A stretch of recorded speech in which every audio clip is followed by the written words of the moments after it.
All right. Hey, everybody. Welcome once again to another episode of the Remarkable Coach podcast. As always, I'm your host, Michael Pacheco. And today with me, I have Stéphanie Bergot, holding a degree in applied neuroscience coaching and a master's degree in cultural business management. Stéphanie has been a potential catalyst for more than a decade. She has supported many individuals and businesses in achieving their goals. And Stéphanie's goal is that every person can bring the best of herself to a role that suits her. Stéphanie, welcome to the Remarkable Coach. Hey, thank you for having me. Thank you. I like to open this podcast by inviting our guests to just tell us a little bit more about yourself and what got you into coaching in your own words. Oh, wow. So I think coaching has always been part of my life in different ways. Like, for example, I told you before we were talking a bit. I'm the oldest of 5 daughters. So I've been the one, if you want, taking care of my sisters and everything. So it was already there. I've been a gymnast for more than 20 years, doing national gymnastic. So I've been coached by athletic coach for years, and I felt like I had the blessing of having one main coach for years. Well, I had two very important, and both of them were very important to me, helping me grow through teenage year. And then I went back to competition after having my first daughter when I was 21, and did so until I was almost 30, which is rare in gymnastic. I was specialized at that time in tumbling, and I was training with people half my age, and my coach was much more my age, and he became very important in pursuing that dream. Because sometimes I was like, okay, I'm not able to do those things. And he was very like, be patient. Like, you're back from a pregnancy and you want to do the things you were doing before, and like, calm down. And that's part of my personality as well. And at the same time, I used to have a business in event planning since I'm 18. And event planning brings me to project management. And in project management, after a year, I became specialized in entrepreneurship management.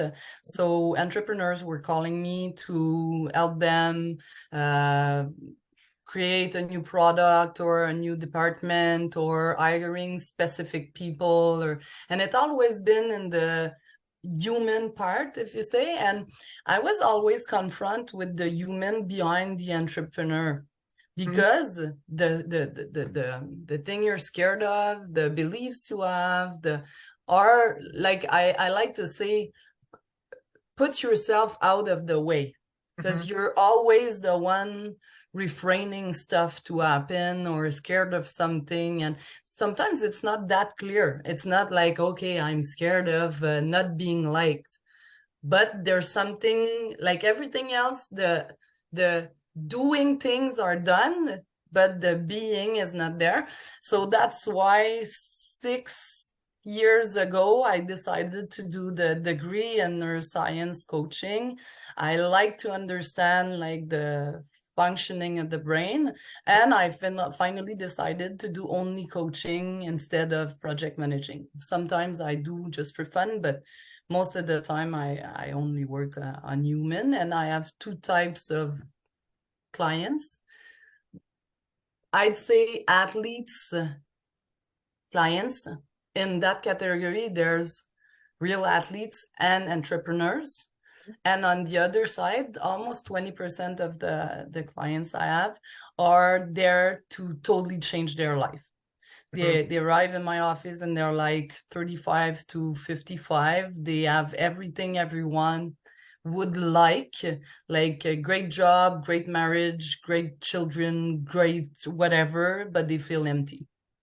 And I was telling you about and you were saying it, but what I think is the most important is really being on your X and being like happy at what you do. And sometimes it's only a little crossroad where you took right instead of left, because it was easier. It was what most people would have suggested. And finally, left, right, left, right, you're now somewhere where you don't feel you belong and you don't quite know why.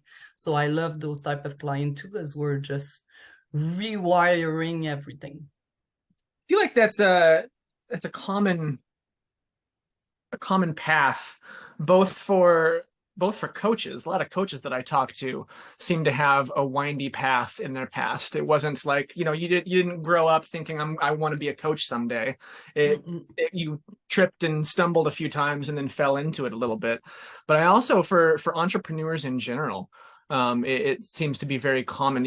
Do you see that a lot with your clients, that they've had kind of this irregular path to get to where they're at?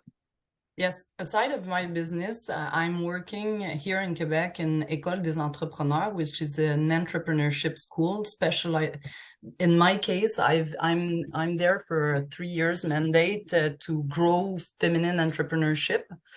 That's why I accepted, and we are building trainings and coaching specifically in that case for women. And that's one of the things I see, and it comes back to what I was telling you just before about the why.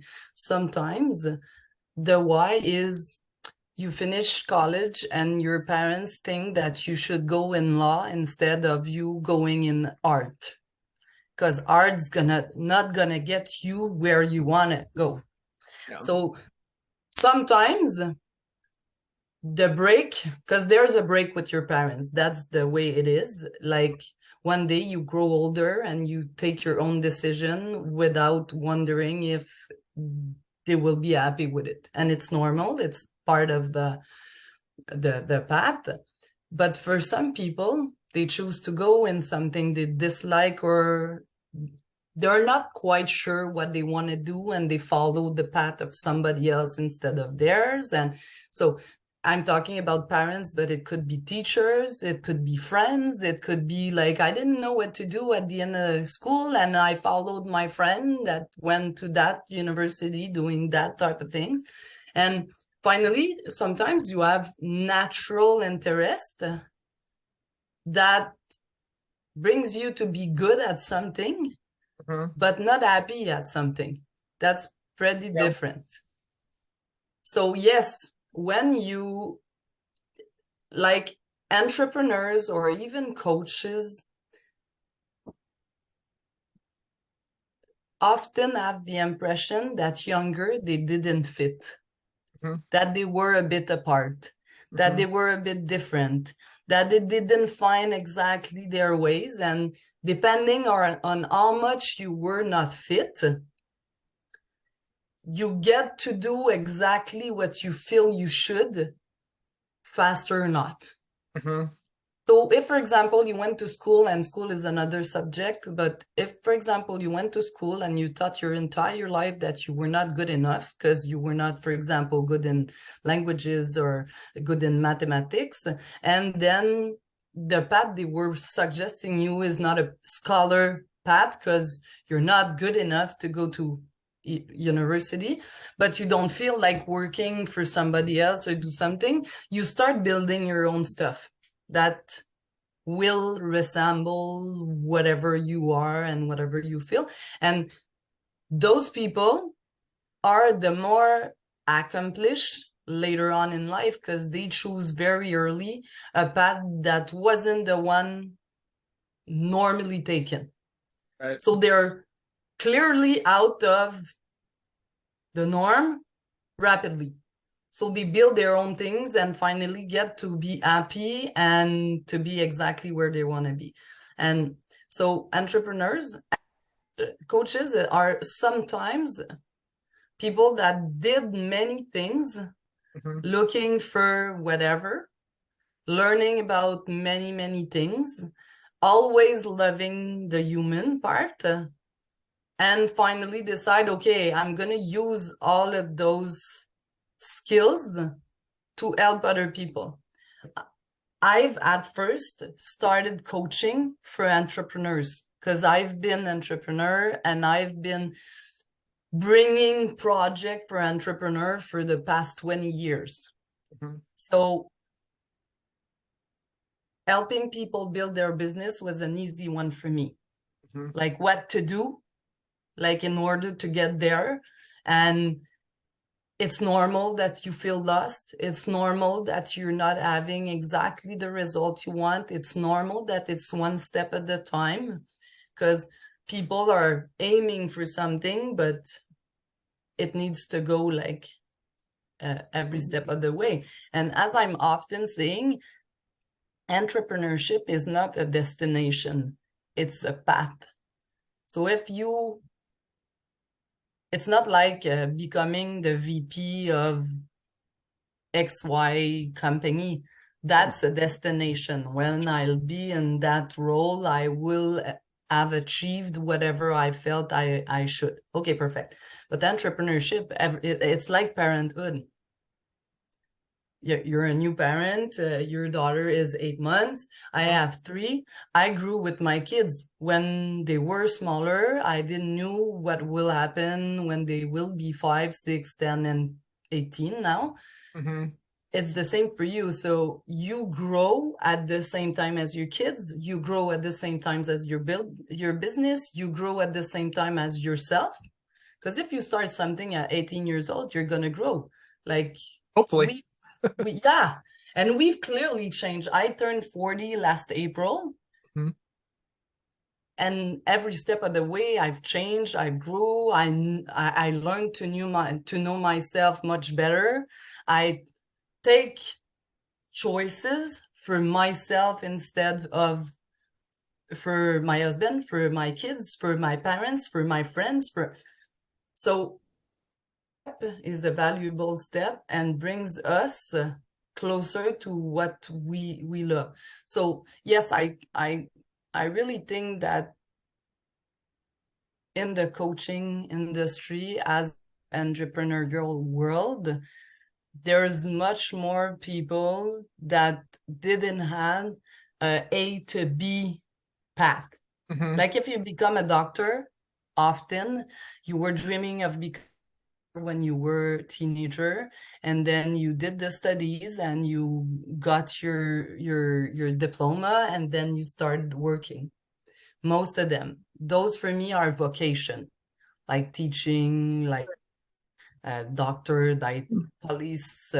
Some of them are like, I've dreamed of that for years, and now I'm achieving the goals and the dream I had. Most of the entrepreneurs and the coaches were those at the secondary phase that were like, I don't know what I'm gonna do, don't know what I love, don't know, and often are interested in many types of subject. Yeah. Like curious about some stuff. Did, like you said, you've traveled to Japan to study there. Mm-hmm. That's uncommon. Clearly, most of your friend in secondary didn't do that. Yeah.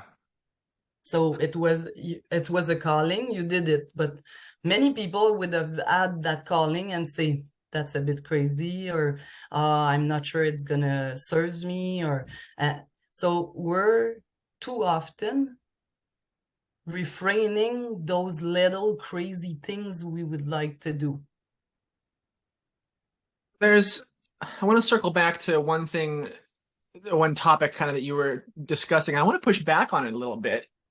You mentioned like, so for example, growing up and maybe becoming a doctor can be a vocation for a lot of people, but it's not necessarily a passion. There's a school of thought that says the way that you become passionate about something, the way that you really get to love something is by practicing it and by first getting good at it, and then the passion follows that. What do you think about that? Is there some merit to that, or is that bullshit? No, I don't think it's bullshit. I do think it's accurate for many things. But for example, I have many clients that comes from the sales industry, Sure. and they are good speakers. They are very, they have nice leadership. So all the skills are there, and they were oriented in the sales industry because they were good at it. And they get better and better and better and wealthier at the same time, to finally realize that it's not a passion. It works well, it's fun, but they're not passionate about it. Perhaps maybe they liked it. Maybe they were passionate about it and they outgrew it. Something like that, maybe. I don't Yeah, know. sometimes. And sometimes it's because it's easy. Mm-hmm. Sometimes you have natural talent, and those talent could be used across a plan A or a plan B. Mm-hmm. And finally you choose A, but it was the easier. Mm-hmm. And depending on the level of pressure you get Mm-hmm. from whatever, you get to do those choices without at first really reflecting on it. For example, you were saying that the more you practice, the more you get to know. Mm-hmm. It's impossible to practice being a doctor without doing those 10 years of university, unfortunately. Fair, So yeah. yes, it happens. I have a friend who did all her internship, 2 years of medicine, and finally decided that she will do something else. So I was saying at first that school is one thing and it's a big subject, but most of the school we grow in would say North America or Occidental world are school where from 5 or even younger to 18 or so, you're following the path. Mm-hmm. Each grade, those are the classes you should or you could take. And at the end of the years, you choose, for example, science or human science, for example. But you don't really get to test your passion. Mm-hmm. And when you get to, like, for example, I told you when we met, you're a guitar player. Mm-hmm. If, for example, when you were younger, you had the opportunity to play guitar and then you liked it, or you have the opportunity to play piano, to sing, to do drawing, to do whatever it Mm-hmm. feels, those real passion are often put aside when it's time to choose a professional path, Mm-hmm. because people are saying that you're not going to make money out of it. A lot of people apply, but not much of them get chosen. It's chaotic. Mm-hmm. Like, are you gonna be on the road every week doing music, for example? So Mm-hmm. they see these industries in other ways than the regular one. So Maybe they depending, focus on the negatives, maybe, right? Because they're thinking about they're thinking about things that, society quote says you're supposed to think about, right? And getting a nice job. Safety is big, right? A safe job, you get a yes, paycheck every week, you exactly. pay your rent every week or your mortgage. Yeah. And so as part of, incidentally, as part of my strange path to get to where I am today, I was a professional musician for a number of years. And I've toured. I've probably played in 30 or so of the lower 48 states. I've played in Europe. I've played in Japan. And for me, I gave it a go for a few years and then definitely realized that it was a very hard life. And there Mm-hmm. wasn't enough money in it for for me to get to my goals. Uh, Exactly. And your story is another proof for people scared of those paths to say, see, he he's lost or he spent a mhm, couple of years doing it, and finally money, time, type of life was not exactly what he wants. So if we step a bit back and we're parents and we're teachers, mhm. what we're suggesting would be the greater path is not the happiest path, is the secure path. The safest path, yeah. Yes. So that makes people, like, you're clearly uncommon. What I mean by that, you went to Japan, and that's what we were talking about my podcast, but you went to Japan, you choose music, finally you well, how do you say this in English? Bifurqué, you turned, like you changed the path Turned a because corner. it was not suiting everything you want, and then you choose that, and so perfect. Everything you've mentioned are choices. Sure. So you've been from a very young age able and responsible for your choices, which is not the case of most. I don't know if that's true, but I have not always been responsible. Okay, no, maybe not. But for example, you went to Japan, and once there, you had to deal with the choice you had made. Of course. So it makes you responsible for that. And sometimes my life is a great example of that. Sometimes you think you do a choice and you're totally responsible, and then it's you, and you're like, oh geez, I didn't thought it was that hard, or that. Like when I was pregnant with my first daughter at 21 years old, my dad asked me very kindly, why aren't you able to do like things easily?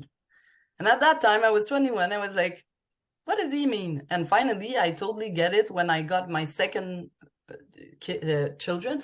Well, when Joshua came, because I had finished university, I was having a job. I was like, when I had Lorelai, I was still a student, bachelor degree. I was working in a restaurant 2 days a night to get enough money to take care of us. And so it was not the easiest path, but it was the path I chose. And when I say you do the choice and then you live with the responsibilities that comes with it. Sure. But what it brings, it's the ability to choose and to know that choosing is renouncing to something else. So when I finally decided to have that daughter at 21, I knew that my liberty, my time was gonna be less important because of her, for example. But I knew it, so I did the choice.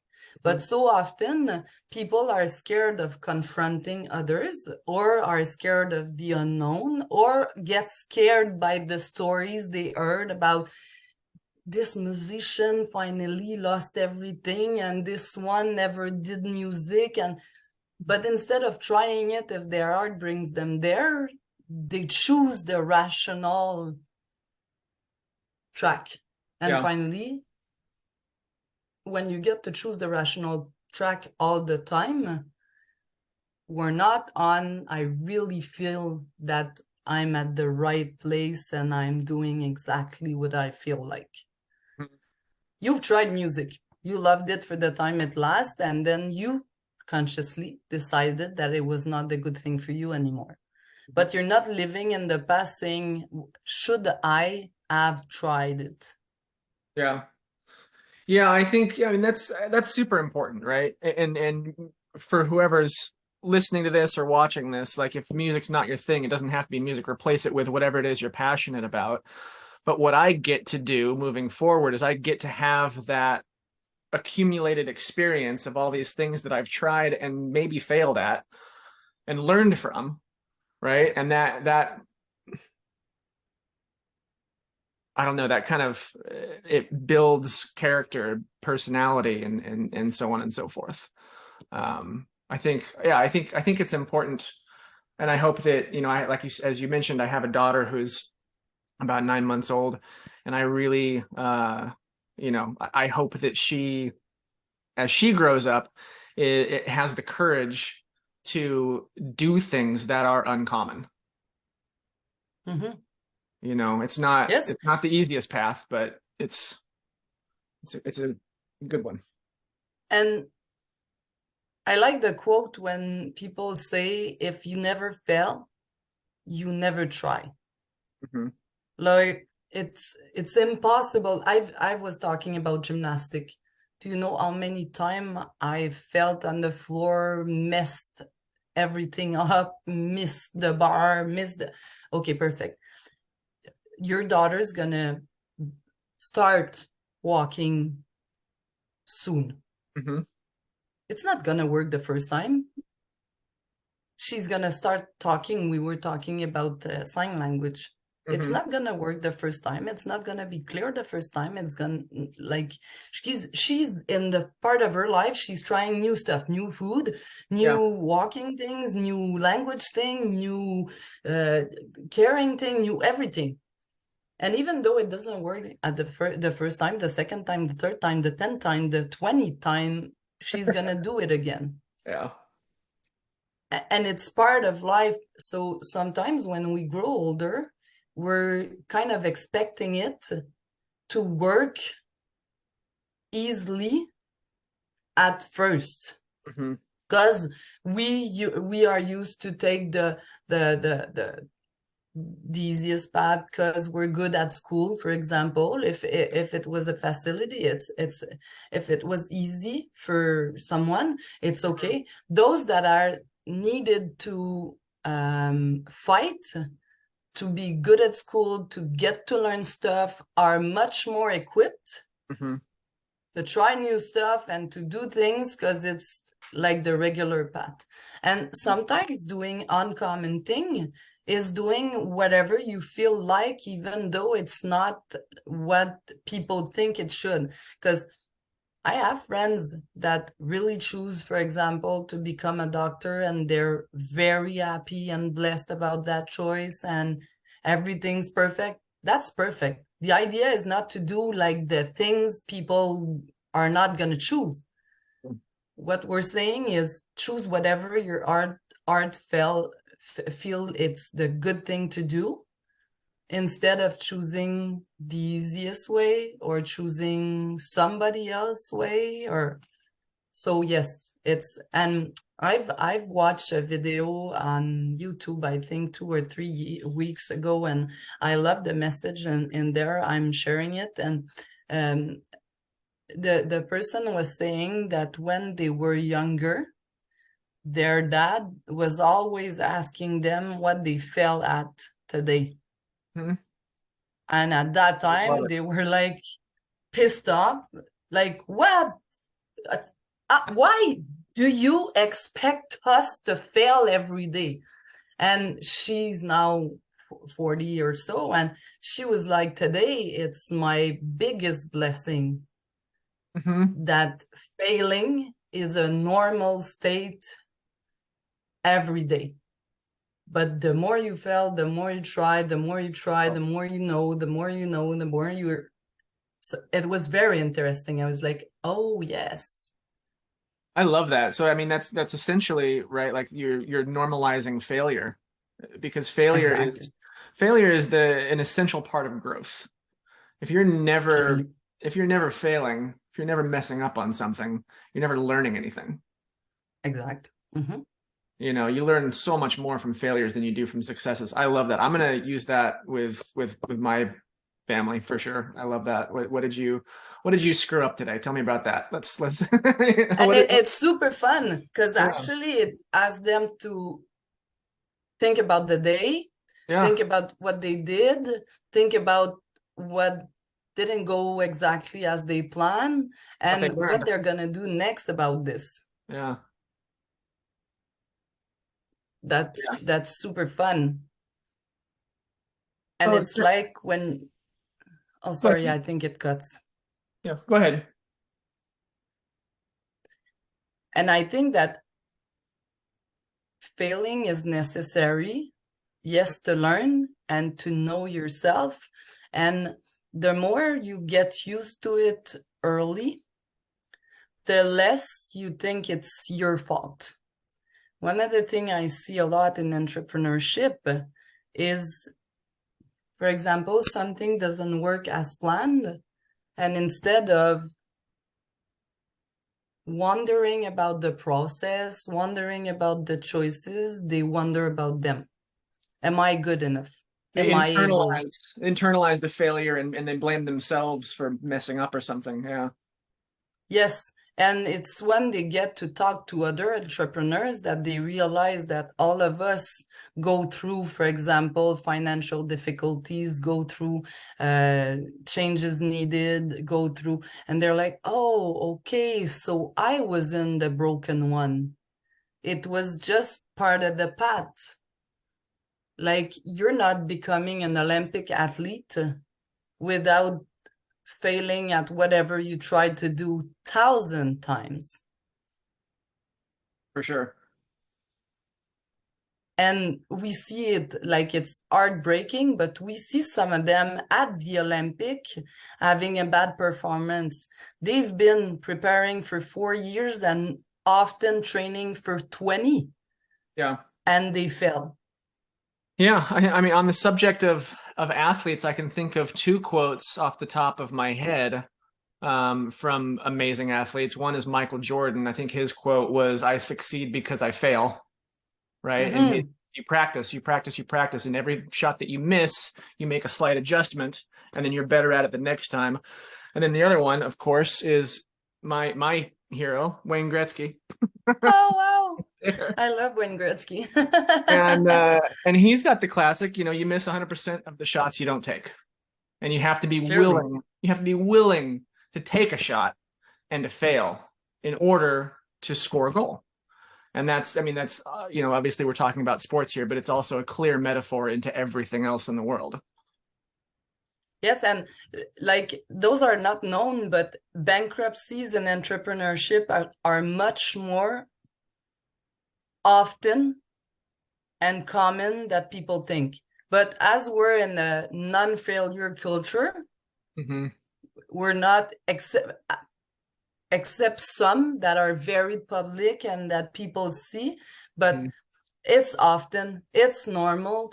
It's part of the learning sometimes, and it's, yes, learning for the entrepreneurs, but sometimes it's the industry, sometimes it's a pandemic, sometimes it's like there's much more risk at becoming an entrepreneur. And that's why not everyone, even though they would like to, are going there, because we're, as we were saying, often going for security instead of going for the dream. Well, Stephanie, you've got a new podcast that you just released recently, right? I think it's Find Your Place. And it's bilingual. And you talk about this topic exactly and literally finding your place. Tell us a little bit about the podcast, and how do you approach the podcast? Is it an interview podcast? Are you interviewing people and talking to them about that? Are you helping people find their place? Are you helping people find their true calling? Like, tell us about the podcast a little bit. Yeah. So yes, I've been releasing it 3 or 4 weeks ago. It has been hell of a ride. It's a lot. It's a lot when you first start doing it. Yes, and we were talking about unconscious biases, fears and everything. And I had some of them to overcome to be able to put that on those platforms. And it was super challenging and super fun. I get out of it much more grown up. Nice. Good for you. I'm not coaching in those podcasts. I'm interviewing people that made uncommon choices that bring them to happiness. And sometimes it's people traveling the world with their kids instead of putting them in school and having like the regular life. Sometimes it's digital nomads that have businesses all across the world. Sometimes it's I have one of the entrepreneurs I meet, she's only working now 4 or 5 hours at night because she chose to homeschool her kids, and it became, but the interesting fact about that is she's been an entrepreneur for years before doing this change, and when she communicate to her already clients that now they won't be able to reach her during the day while normally it's their business hours, all of them were like, okay, perfect, great project, we will support you. So they're writing to her during the day and she's answering at night, and she was saying that even one of her client that had 4 kids did exactly the same thing after seeing her doing it, like a year after. Like, that's what I love, and they change. So when you do those change and you truly stick to what you think will bring happiness in your life, you become an evidence or an example for people that are doubting themselves about choosing uncommon stuff. And the more we get to choose ourselves and family, and when we do those choices, the more we get to meet happy people, the more we get to have kids that know that it's possible to just follow their track. And follow their track doesn't mean it's gonna be easy, but honestly, being aside of your track is much, for me, it's much more difficult and suffering than being right on and not common. So yes, so everyone, it's a bilingual, as you said, French and English. For those who haven't recognized my little accent in English, it's a French one.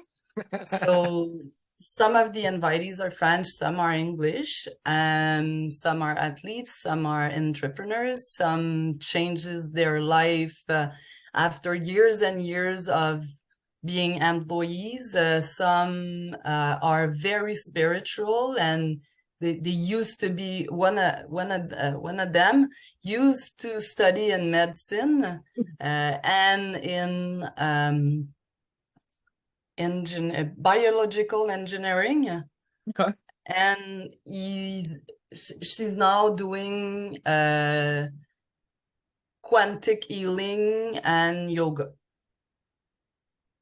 Instead of finishing her doctorate a year before the end, she realized it wasn't suits for her and she changed it. 34 years old, 7 years into studies, she chose to do different, and she's now very successful. Yeah. Aside of being very happy about it. Yeah. So sometimes it's a slight choice you made different that brings you to exactly where you think you want to be. And sometimes it's amazing. It's not on the podcast yet, but 2 weeks ago, I interviewed a friend who decided at 30 years old that he's going to drop everything, corporate job, and he's with a friend biking all over the world to realize documentary about sustainable entrepreneurship across the globe. So he's now across Germany and Colombia on the Atlantic Ocean with their bicycle. I love that. That's awesome.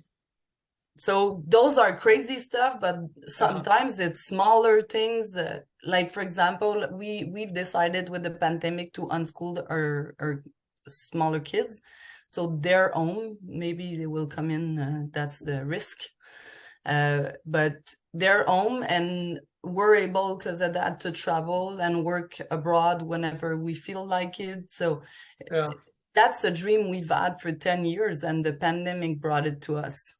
Nice. So sometimes it's small choice at the right time that gives a big difference. Yeah. So yes, and I've started the podcast because so often I hear people say, yes, I know you're an entrepreneur working aside with kids, but you're an exception. Yes, I would love to start my business, but I don't have money. I would like to start my business, but I don't have your knowledge.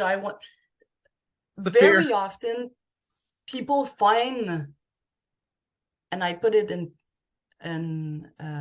quotes, excuses And sometimes it's because around them, they don't see evidence that it's possible. So I would love those interviews to only create a breach in some people's minds saying, oh, so he sold everything to work from somewhere else. Oh, so they choose to, oh, so that means it's possible. What I've always thought wasn't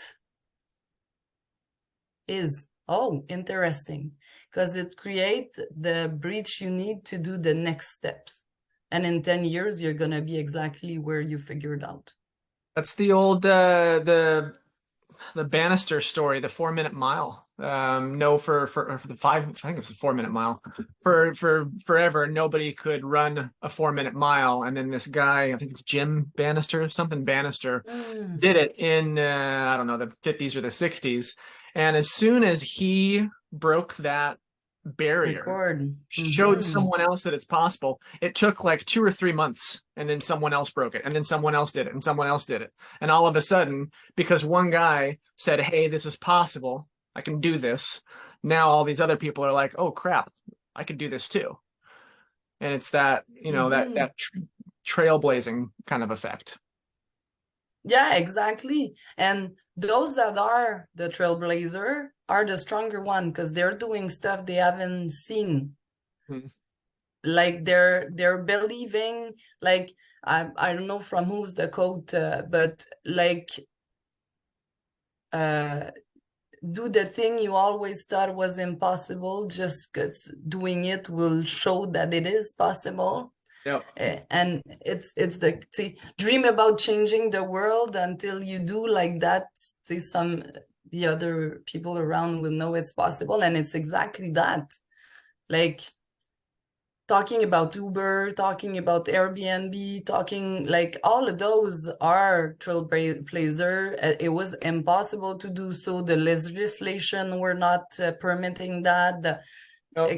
Going on the moon, I mean, honestly, yeah, that's amazing. So those people are amazing because they've done stuff they didn't thought was possible, because they've never seen it before, and still did it because they thought it could.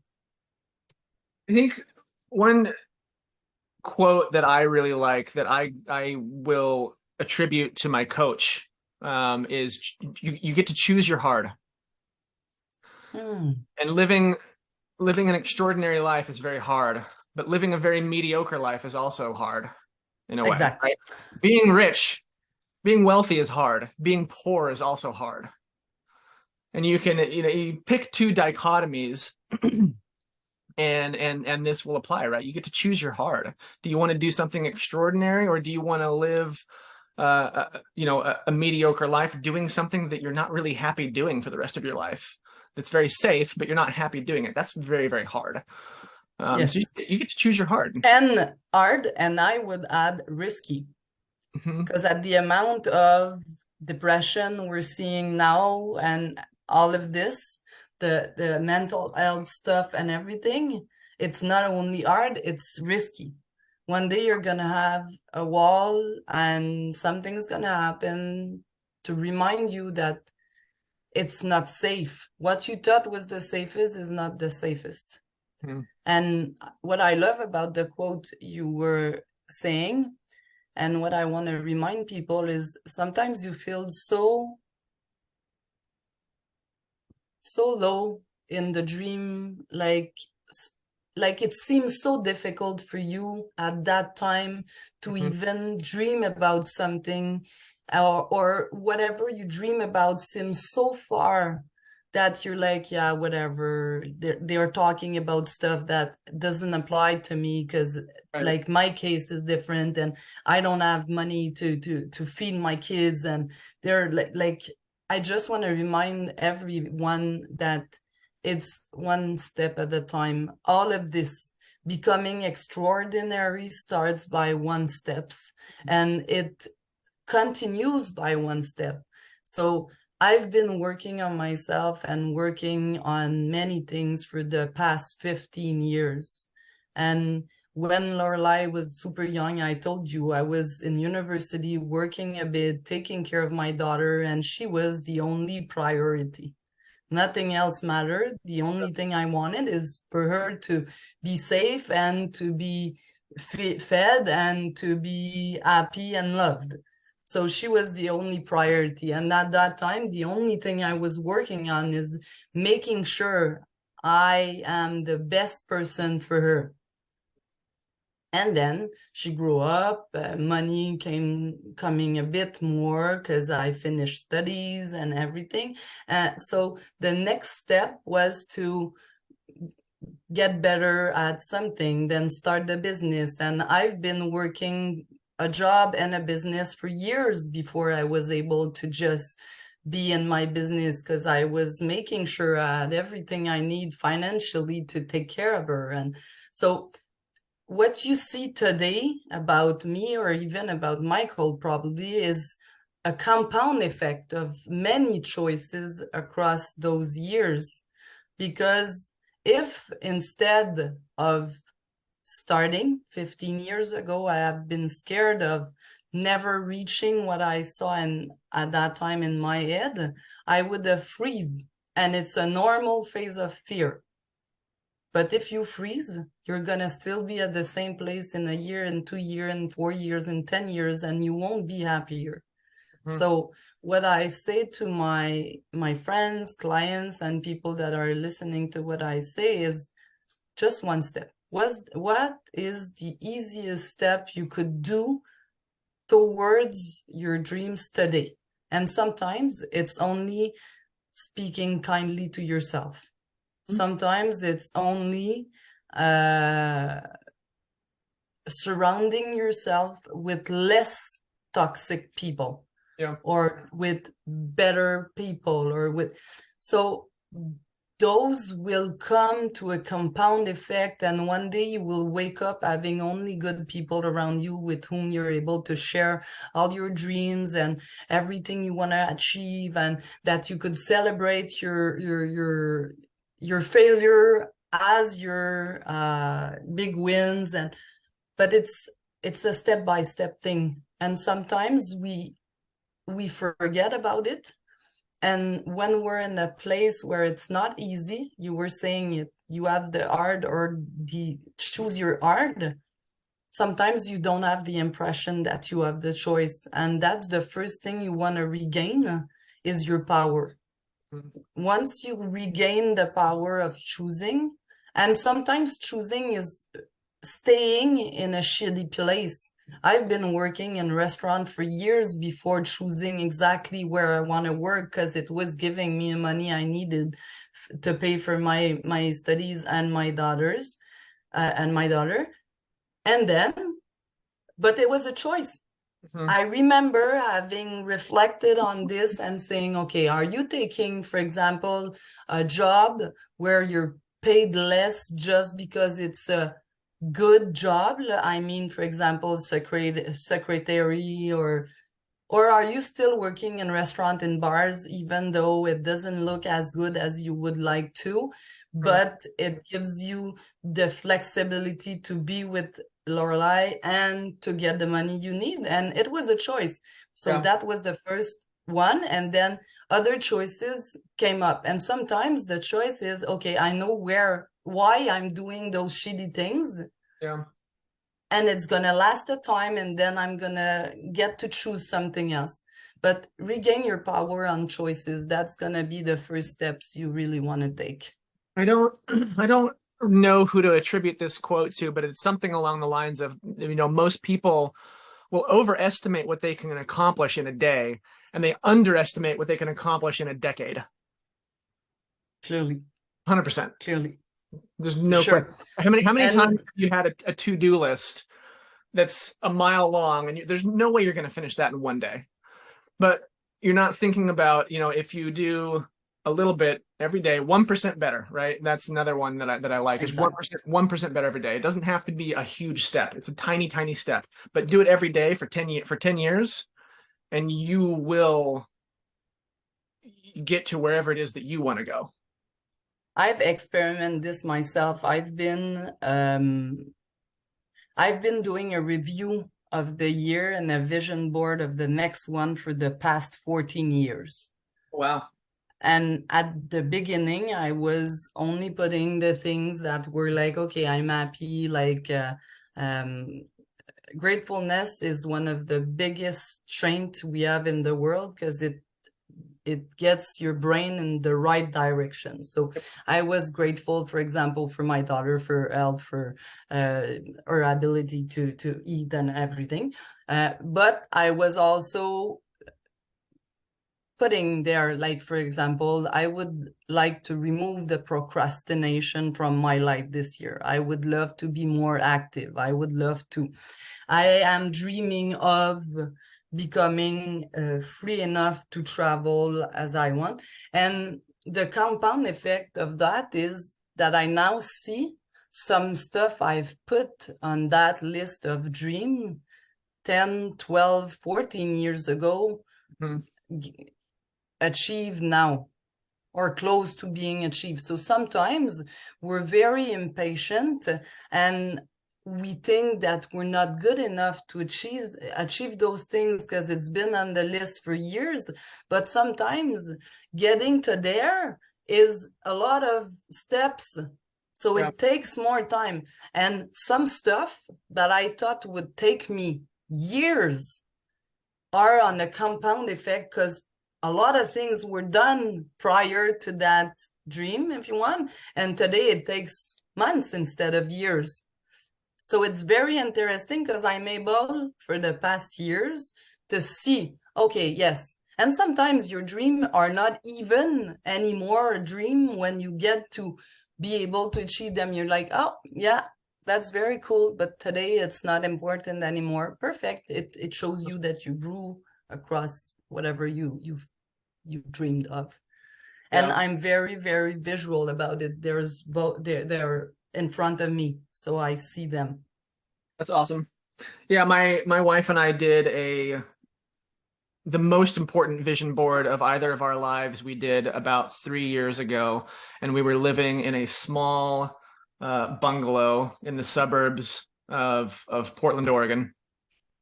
And so we wrote down, first of all, we wrote out our perfect average day in text, in English. And then she's very talented artist, so she drew out. And what we talked about was being out in the country, in the mountains, lots of green, lots of trees everywhere, horses, a stream that goes through our property.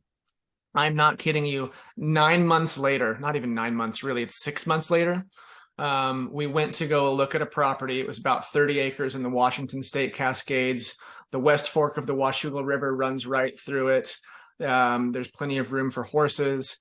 We bought that property, built a house on it. We moved there last year. And then 2 months ago, we excavated a small area, a corral, and we're getting horses in the spring. That's crazy. And it was 6 months it took when we found it.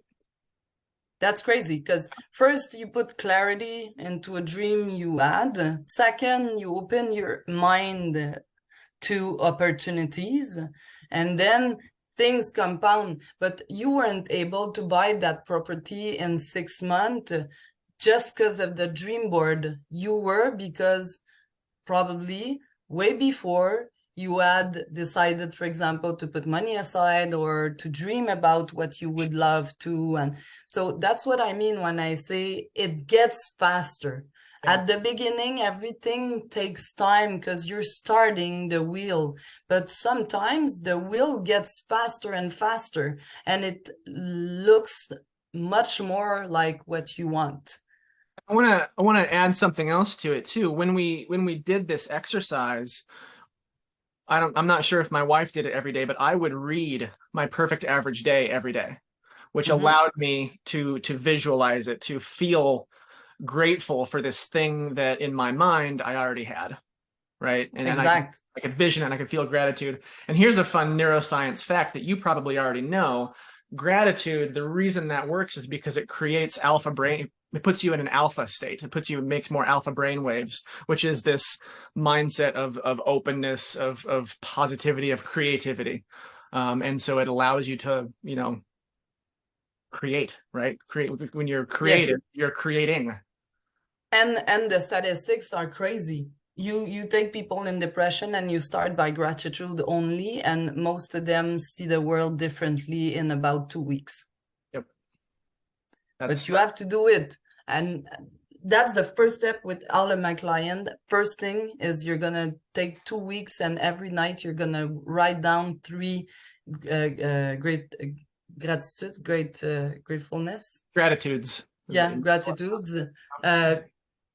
And at first, sometimes you have difficulties finding 3 because your brain is not wired for it. So I woke up, I'm going to bed, and it was sunny. So those are the 3. And getting at the 2 weeks 10, it's 10, 12, 15, because you saw like the smile of that stranger, and then you saw your daughter started talking, and then everything seems enlightened. You didn't change anything other than wiring your brain. And I do this often, like the spiral thing. You can go up or down. So if you put your focus on everything that doesn't work, you're gonna go down, down, down, down, down, and it's not gonna go up by itself. You'll have to rewire. So first thing, gratitude, and then one step at a time. And maybe the first step is only to realize that you're not exactly where you would like to be. And then a step, a step, a step, a step. And one day you wake up to a life that you dreamed of. Yeah. You were talking about the list you were reading. Now, for the past year, last year and the year before, it's going to be the 3rd year, I'm doing an inside board. One of my coaches suggests that, and I was like, oh, well, okay. So I used to do a vision board and a review for the year, and she said, why don't you do an inside board? And I was like, okay, what's that? And she said, took pictures that you've taken last years and put them on a board to realize that your inside board is now looking like a vision board you had 2 or 3 or 5 years ago. And it's the case. On my inside board, there's a trip to France, there's a trip to Mexico, there's a car, there's salsa dancing with my husband, so I'm looking at that and I'm like, yeah, that's true. I would have dreamed of this a couple of years ago. It would have looked like that. So now having a vision board and an inside board reminds me every day of how much I can be grateful for what we're building and for every small steps of the way. I love that. I think that plays into human psychology really well, because we have this tendency, right? We have this tendency to compare ourselves.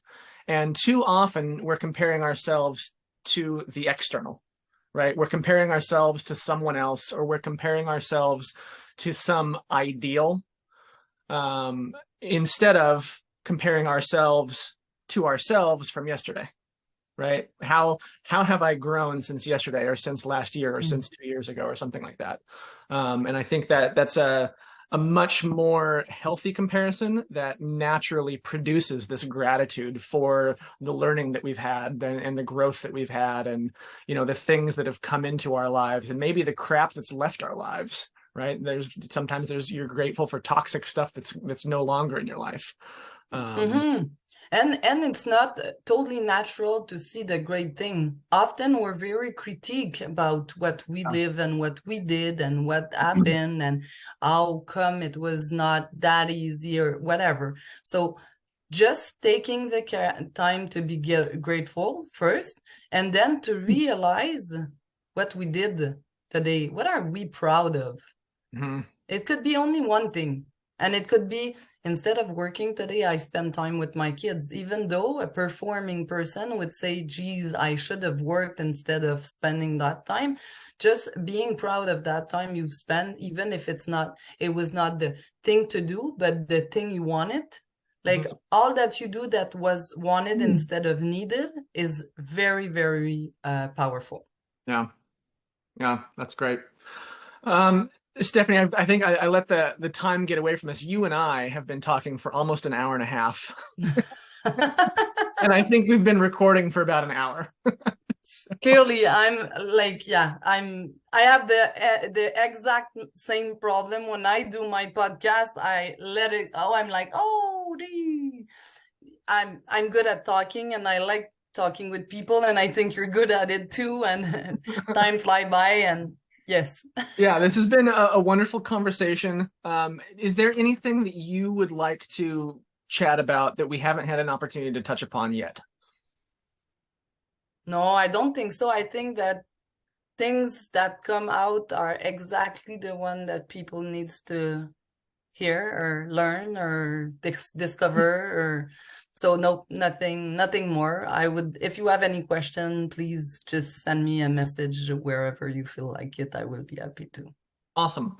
And then is there anything, a product or a service or a freebie that you would like to pitch our listeners or viewers?